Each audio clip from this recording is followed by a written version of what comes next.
Okay, so we're going to talk about geometric sequences today, okay, instead of arithmetic. And the sequence of numbers is called geometric if the ratio of any two consecutive terms is constant. The ratio is found by a common r. Okay, and if you're going to go backwards, okay, you divide. So you divide if you go back. And that's the way, if you go forward, you multiply. So in other words, if you want to check and see if there's a common ratio, you go this direction. And I would say 3 divided by 1. What's 3 divided by 1? 3. 3, good. So r is just 3. So to go the other way, in other words, you're multiplying by 3 every time. Right, to go the other direction. You multiply by 3. Now try this one. If you're looking for a common ratio, you take the second term and divide by the first term. So you're going to go this way. So negative 32 divided by 64 is the same as negative 1/2. So your common ratio is negative 1/2.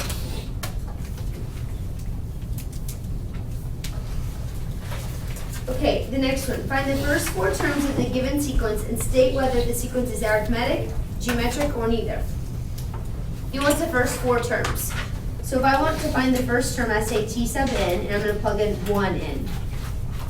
I want to find the second, t sub 2, t sub 3, and t sub 4.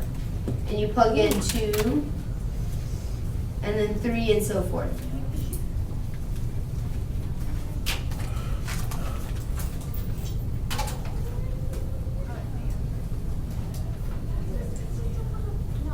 And then just find the values. So 2 plus 3 is 5. This becomes 7, 9, and 11. So 5, 7, 9, 11. What is that, guys? Arithmetic or geometric? Arithmetic, and because it's got a common difference of what? 2. It's got a common difference of 2, right? 7 minus 5 is 2, and so it's considered arithmetic. We use an A for that.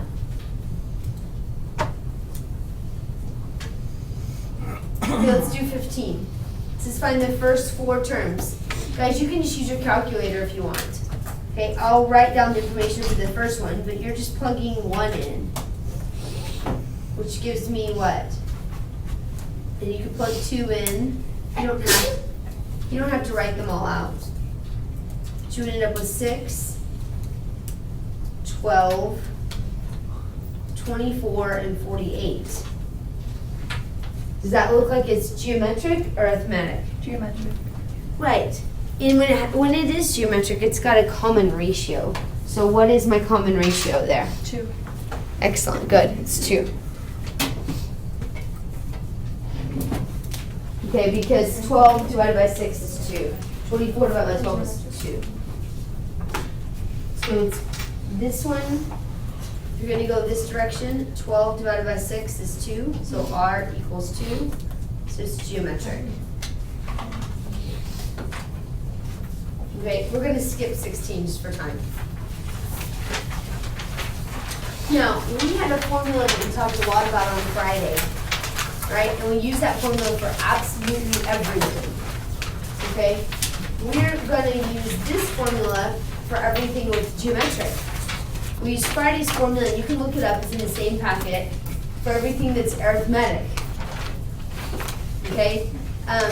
This one's everything that's geometric. So let me tell you what they all stand for. Now, guys, the t sub n is kind of confusing for people, but what it means is, for example, if I put a 5 in here, then this is the answer. This is the 5th term. If I plugged a 10 in for n, t sub n is the 10th term, right? If I plug in a 50 for n, t sub 50, that's the 50th term. So this stands for any term. In other words, whichever one I'm looking for. It just depends, right? Depends on what I put in for n. T sub 1 is the first term.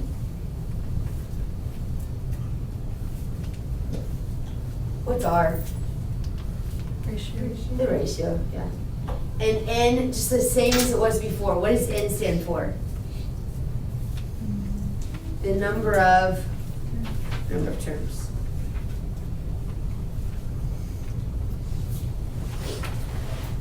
Okay, so to start this off, it says, find a formula for the nth term. Now, on Friday, we found the formula in arithmetic. And remember the secret. When you're trying to find a formula or a rule, you leave in. Okay, every single place you see an in. Because it's not a rule if you don't have in. Okay, for example, okay, if I'm trying to write a formula for something, it's only a rule if I can plug in, okay, if I want to find the 40th term, I plug in 40 for n. If I want to find the 30th term, I plug in 30 for n. So if you're trying to find a rule comes up with anything you want. Okay, it's kind of like the function that goes in the function box.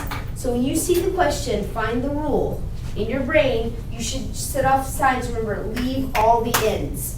Okay, and if you want to write yourself a note right there, if you, maybe that would help, but if you're asked to leave all ends.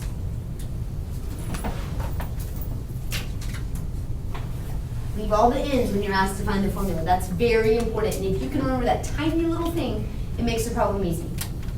Okay? So it tells me they're geometric. So I know I'm going to use this rule. And I'm going to leave all the ends. So let's start. T sub n. Okay, there's an n there, so I'm going to leave it. T sub n equals, what's my first term? T sub 1 is what? 400. Then it calls for r. Okay, I haven't found that yet. How do you find r? Do you remember? You go backwards, I heard it. It's r. You divide to get r. So r equals 100 divided by 400. So r is 1/4. And then you leave all the ends, so there's n minus 1. You all see that? Okay, now hang on a second. On a side note, are you ready? You're not allowed to leave it like that. So pay attention to this really quick. On a side note, if I asked you x squared times x to the 5th, when the bases match and you're multiplying, do you remember what the algebra rule says to do to those exponents? Add them. Add them. So x squared times x to the 5th means you have 7 x's stretched out, right? So it's x to the 7th. Okay, understanding that, if I gave you x, okay, to the 1, what is it? It's n minus 1. N minus 1, right? Then that, remember the 7 came from a 2 and a 5. Then that's the same thing as x to the n times x to the negative 1, right? Because the bases match. See how the bases match? So that means you would put these together, right? What's n minus 1? This. Okay? So then what you need to do here is when you get to this point, you're going to separate this into 2. Watch. T sub n equals 400, and I'm going to do 1/4 to the n, and then 1/4 to the negative 1. Write out that step really good until you get it memorized.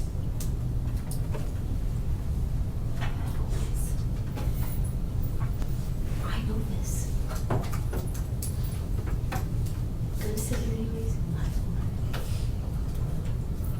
Okay, so here's T sub n. Okay, now we're gonna clean up what we can. Okay, and the only thing I've got that's this and this. Does anybody remember when you raise the power to the negative 1, what it does to a fraction? Okay, it flips it. It's 4, right? 1/4 to the negative 1 is 4. If you aren't sure, get your calculator out. Put 1/4 in parentheses, raise to the negative 1. You're going to get 4. So this and this together, 400 times 4 would be how much? 1,600. I know that was a tough question, guys. Come on, wake up out there. You're sitting there anyways. Let's just learn this. Let's finish it up. And then that leaves me with this, 1/4 to the nth power. Okay? And there you go. Yet they won't let you leave it n minus 1. I want a rule. I don't want you to do anything at all but plug in n. Okay? So now let's go to 18. It says, find the rule. What's my little secret? When you're asked to find the rule, leave the ends, leave the ends, leave the ends, right? Try it. I'll give you a second to start. Find me the rule for number 18.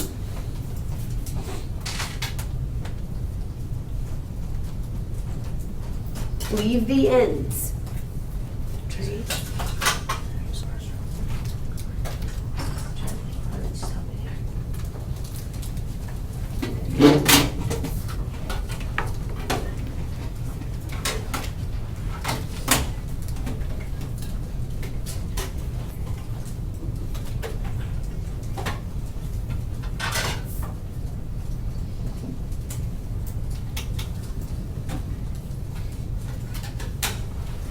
T sub n equals 25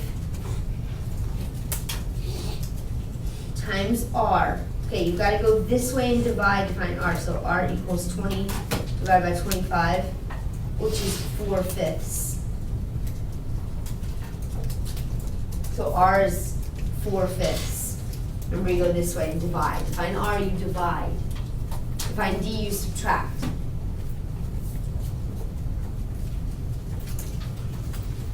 Everywhere you see an n, you leave it. Am I allowed to leave it in this form? No. So the next step is separate it.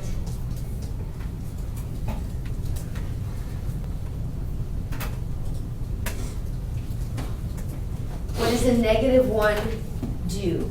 What does this do to this fraction? Y'all remember?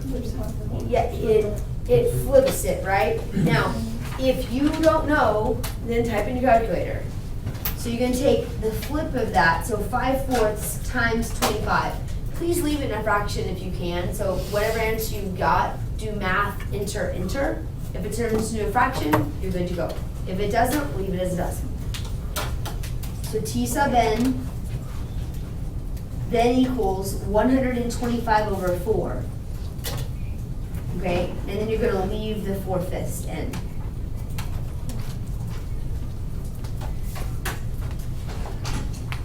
Do y'all understand it?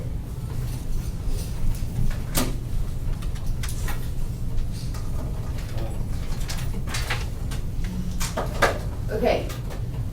If you're doing okay, do y'all need me to do 19 or do you understand it with 2? Please answer me. I understand. We're good. Do one more? Okay. Okay, quickly we'll do the last one then. R equals, well, if you're gonna set the equation up, it's asking for a rule, leave the n. So T sub n equals your first term, which is -3, times your ratio. The ratio is found by going this way. 0.3 divided by -3. Use a calculator, that's kind of messy. 2.3 divided by -3, you get -1/10. Right? You go this way, 0.3 divided by -3. So your R is -1/10, and you're gonna do n minus 1. Now you gotta separate it. So T sub n, we're looking for a rule, leave everything within there.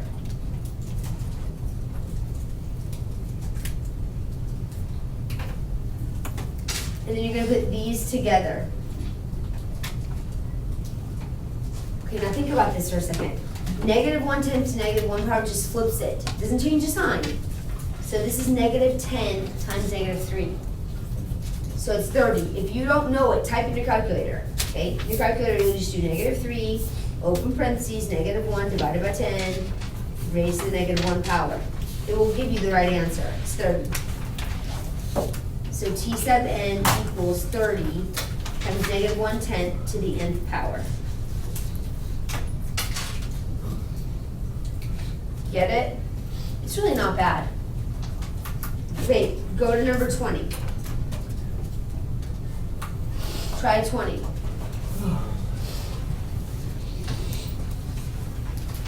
Find the specified term for the geometric sequence. Okay, right away it already tells me it's a geometric sequence. So we're going to use the geometric formula every single time. So write down the geometric formula.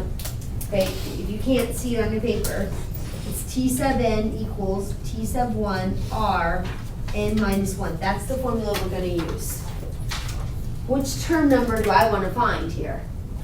The 12th term. We're looking for the 12th term. Okay? So I'm going to say, all right, right here, fill it in. T sub n, in other words, T sub 12, we'll do the 12th term, equals my first term, which is 4, times R. Remember, R is found by division. So R is found by 18 divided by 4, which is 9 halves. And it's raised to what power? 11. Yeah, 12 minus 1, or you can just write 11. Guys, it's gonna be a huge number. Yeah. Anytime you raise something to the 11th power, it's gonna be big. So when you type that into your calculator, just this, you have to write your answer this way. You have to say T sub 12. In other words, the 12th term is, and you type in the huge number.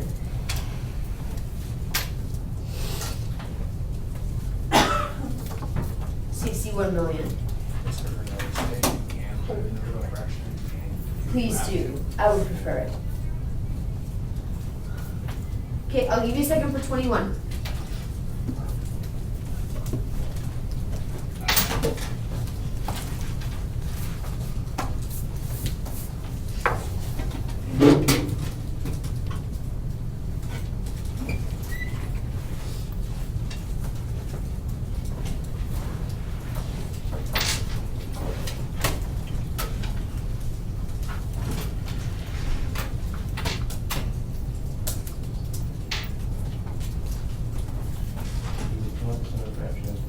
Yeah, guys, when you get a weird number, hit math in or enter. If it will turn into a fraction, please do so. I'm looking for the 8th term here.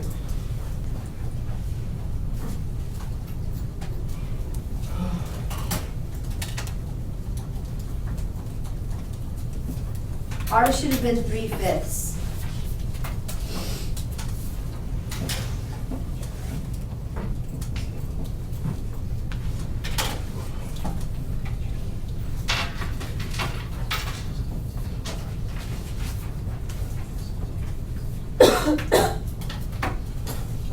Is that what you got? Okay, so now your goal is to finish the paper that we started on Friday. And it's mixed. Geometric and arithmetic are mixed. So if you need to write both formulas on the top of yesterday's worksheet or Friday's worksheet, do so please. And get started.